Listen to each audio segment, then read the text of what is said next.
How you doing this morning? How are you this morning? Good to see you. Yes, sir. Pleasure to see you. Meet Jack McConnell, an old country doctor with an old American philosophy. You have to believe in something bigger than yourself. He learned that way of life growing up in the hills of Western Virginia, where his dad was a circuit preacher and his mom taught school. The conditions that were there were such that if they didn't help each other, none of them were going to survive.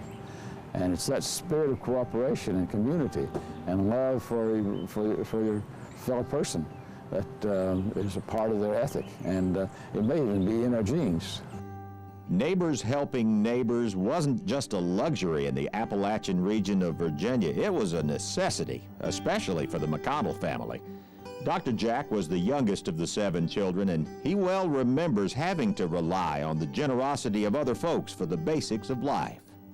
Every year they had what they call a pounding in the fall, we knew when it was going to happen, but we were supposed to be inside and keep the shades down, and people run up on the porch and drop off a ham or some canned goods or some fresh tomatoes or beans or a couple of chickens tied together, you know, a dozen eggs or 2 dozen eggs or what it was, and that's just the way we lived. Perhaps that foundation of which we spoke a second ago, believe in something bigger than yourself, propelled Dr. McConnell to a life of astounding achievements as the head of a team of physicians who developed Tylenol. They unlocked the secrets of DNA and developed the MRI. Perhaps. I'm not sure. How's everybody this morning? Good? Good. What I am sure about is that believing in something bigger than yourself inspired this place, the Volunteers in Medicine Clinic on Hilton Head Island. When Dr. McConnell retired to the low country, he meant to take it easy among beautiful people in a beautiful setting. But the mountains of Virginia kept whispering in his ear. I soon discovered that 1 out of 3 who lived on the island or worked on the island had no access to health care. And I kept saying, someone should do something about that. Someone should do something about it. And I realized I was the one that I was talking to.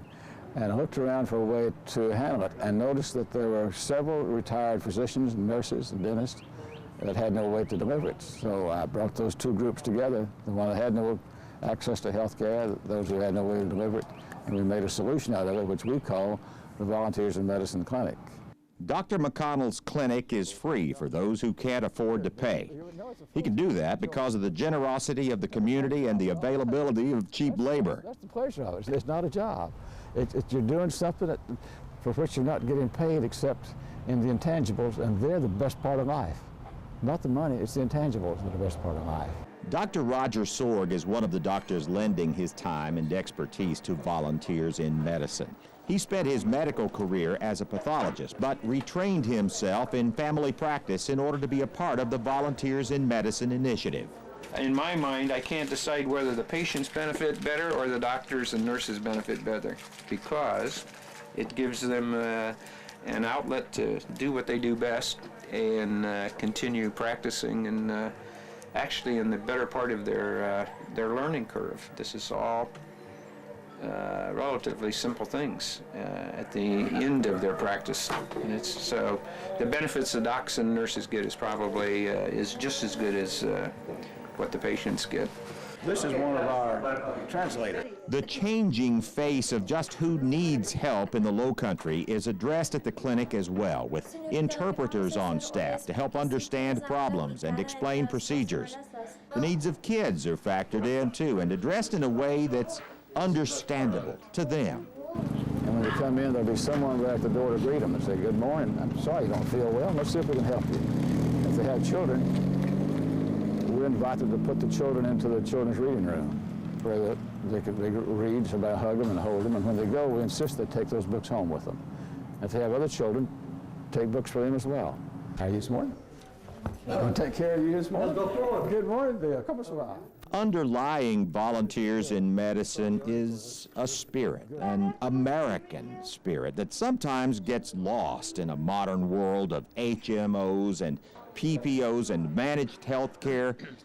That spirit is a river running through Hilton Head Island. A listening ear and a caring heart are as therapeutic and more rare than a visit to the doctor. we may be, all of our clinics scattered around the nation, may be the last remaining repository of the way medicine once was practiced, and still could be and should be again. And if we don't preserve it, if we don't preserve that in an organized way, as we're doing here and the 33 other clinics, then it's lost forever. How nice to meet you. Nice to meet you. Jack McConnell believes in something bigger than himself. He believes that when you heal others, you begin to heal yourself. He might be wrong, but it's mighty hard to see how. You must have some sense of accomplishment and reward out of all the things that you mentioned that you were involved in helping to develop, but I can almost anticipate your answer. This is probably the highlight, wouldn't you think? Oh, you roll the rest of them all up into one and then compare to this. Doesn't even begin to compare to it.